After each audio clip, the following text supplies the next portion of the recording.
Et salut tout le monde, comment allez-vous? Vous pouvez pas me répondre, c'est une vidéo.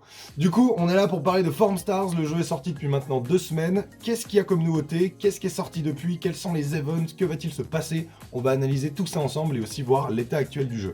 On va commencer par les nouveautés. Alors, nous avons un Battle Pass à 6 balles qui offre pas mal de cosmétiques en tout genre, tels que des skins d'armes aussi, des titres, des emblèmes de joueurs. On a aussi Melty, personnage jouable, et Devil Club à partir du niveau 31, qu'on aille payer le pass ou pas. Nous avons aussi toute une liste de défis bien plus fournis et complexes que durant la bêta, qui permettent de débloquer des cosmétiques pour sa carte de visite, etc., des titres notamment, bon, rien de folichon. Ensuite, nous avons accès à la boutique pour les skins payants. Honnêtement, je trouve que c'est trop cher. 5 balles pour une planche, c'est cher. Voilà, après ça c'est que mon avis, mais... Sinon, moi et mes potes, on s'est éclaté à découvrir le Rubber Dog Party, j'espère que c'est pareil de votre côté. Même s'il n'y a que 3 maps, il y avait celle que je vous avais présentée, la fameuse Fusion Coaster Kingdom, qui est pas très belle. Hein. Alors, on dirait qu'il n'y a pas de texture. Il y a 3 maps. Hein.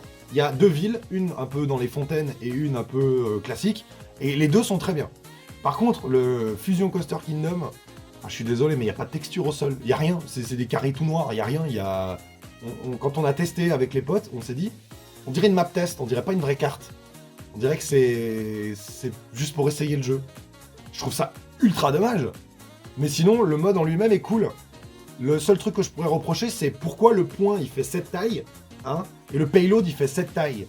On peut pas trouver un ajustement entre les deux?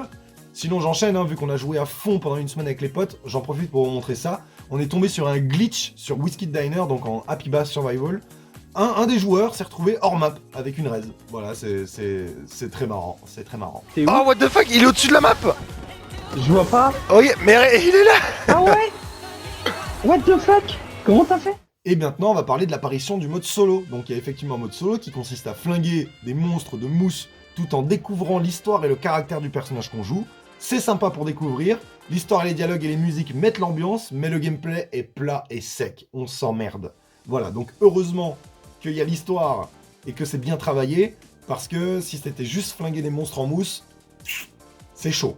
Et malheureusement, le mode coop, c'est le même délire. Je comprends bien qu'on ait essayé de concurrencer le Salmon Run, mais globalement, je préfère toujours ça que de me faire exploser par des poubelles. Mais ça reste pas la folie niveau gameplay. Heureusement, on nous propose des power-up entre chaque manche pour varier un peu son jeu. Voilà, en groupe c'est sympa, mais tout seul on se fait monstrueusement chier. On se fait monstrueusement chier même. Mais bon, je vais quand même vous expliquer comment ça marche. Donc quand on est sur assurance, quand on joue en mode coop, on récupère de la poudre miraculeuse, qui permet d'améliorer son perso de manière permanente durant les missions coop ou solo. Donc dans l'idée, il faut accumuler pas mal de points pour pouvoir faire pas mal d'améliorations, pour ensuite passer en mode difficile, parce que si vous allez en mode difficile sans rien améliorer, vous allez vous faire ouvrir, que ce soit en solo ou avec vos potes. Autrement, on peut désormais personnaliser le stand tier en y ajoutant toutes sortes d'éléments, on peut créer sa propre map et tout, c'est assez stylé. On peut même aussi changer la musique à tout moment, et ça c'est cool. Sinon les ranked, solo uniquement, sont disponibles depuis le 9. Pourquoi est-ce qu'on peut pas faire des ranked en groupe?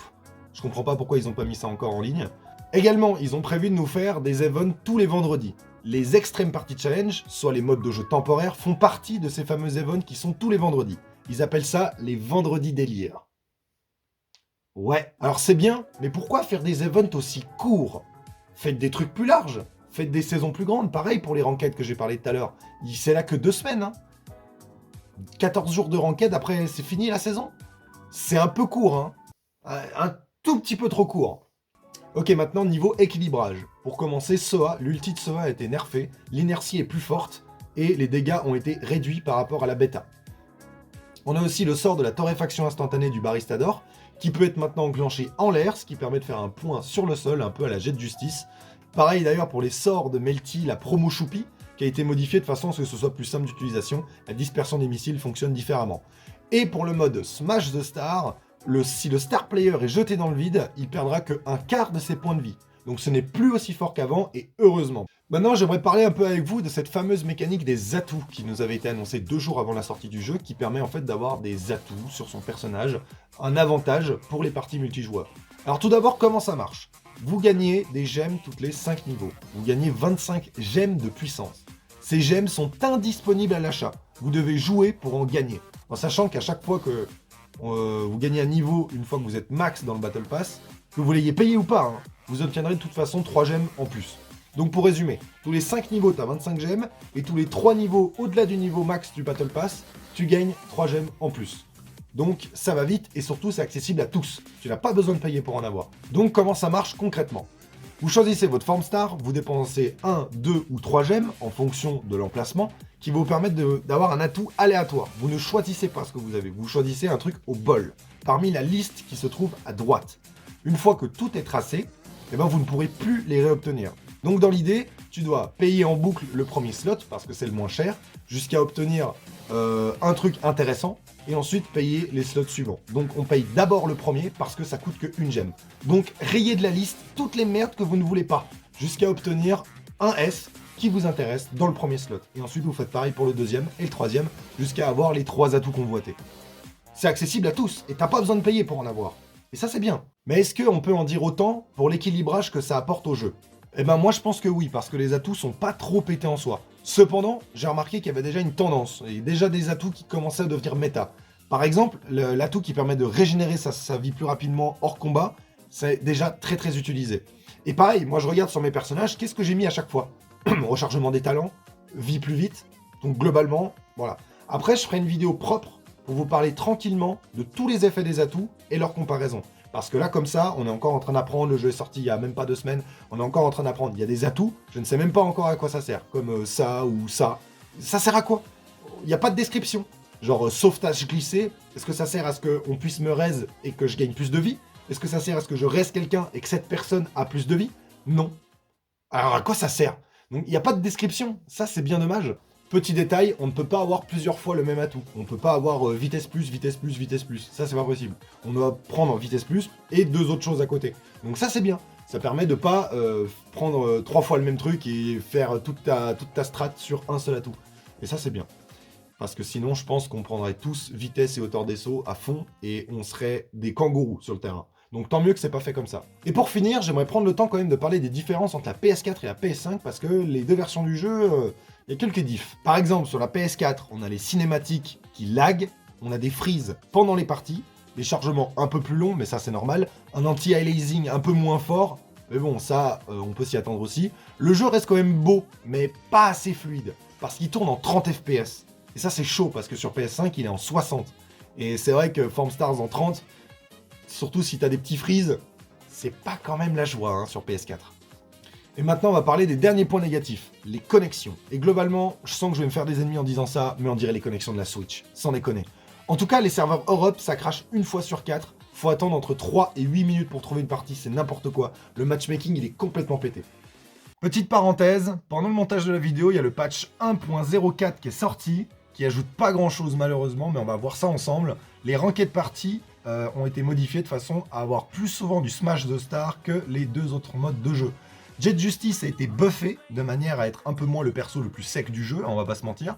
Du coup, il peut recharger plus vite, il te fait des tirs chargés plus facilement et il a son sort, le saut cosmique, qui s'enclenche plus vite. Donc ça évite de se faire punir en l'utilisant parce que souvent, quand tu l'utilises de manière agressive, tu crèves derrière, c'est génial. Donc au moins, ils se sont rendus compte de ça. Ils ont aussi corrigé des bugs dans les menus, des machins, des trucs que tu débloques, sauf que tu peux pas utiliser quand même. Donc ils ont corrigé tout ce genre de petits bugs, donc c'est cool. Par contre, le problème récurrent, les 2 problèmes récurrents du jeu, c'est le matchmaking. Et là, ils ont l'air de dire que c'est normal d'attendre beaucoup de temps pour trouver des gens parce qu'il n'y a pas beaucoup de monde sur les serveurs Europe, mais aussi parce qu'il y a un SBMM qui est trop sévère selon moi, c'est évident. Parce que lorsque je viens avec un autre compte, je trouve des parties en 3 minutes, et quand je viens avec mon compte à moi, je fais des parties en 10 minutes. Autrement, ils ont dit que le data save error n'allait pas être corrigé dans ce patch et sera probablement corrigé dans le prochain. Pour ceux qui ne savent pas de quoi je parle, le data save error, c'est une erreur qui est assez récurrente chez les joueurs. Tous ceux qui sont passés plate ou diamant, qu'ils soient sur PS4 ou PS5, ça change rien. Il y a des chances en fait que tu ne peux plus sauvegarder. En fait, tes sauvegardes sont corrompues parce que tu es passé diamant platine. Donc en fait, il faut attendre la semaine prochaine qui règle ce problème. Donc en attendant, mon compte principal, je ne peux même plus l'utiliser pour jouer au jeu parce que j'ai ce fameux data save error. Donc c'est cool les gars, corrigez-moi ça vite fait parce que là pour l'instant on peut pas jouer à votre jeu. Et voilà, on se retrouve du coup pour la prochaine vidéo qui sera un peu plus axée gameplay que blabla. Et on va se marrer un peu plus la prochaine fois. Voilà, là c'est juste que le jeu il venait de sortir, j'ai passé toute la dernière semaine à jouer qu'à ça, à analyser le truc et tout. Et en vrai, plutôt content du multijoueur, plutôt déçu du mode coop. plutôt déçu des connexions parce que ça ressemble à la bêta. Alors on veut bien accepter parce que c'est une bêta, mais là le jeu est sorti. Du coup, c'est dommage. En tout cas, moi je lâche pas, j'ai créé cette chaîne pour ça, pour vous, pour moi, pour nous tous, pour qu'on kiffe, pour qu'on en profite. Donc malgré les défauts, moi j'aime le jeu toujours et bah je m'éclate en tout cas. La partie multijoueur est vraiment impec. Quand tu trouves une partie. Allez, sur ce, je vous dis à la prochaine.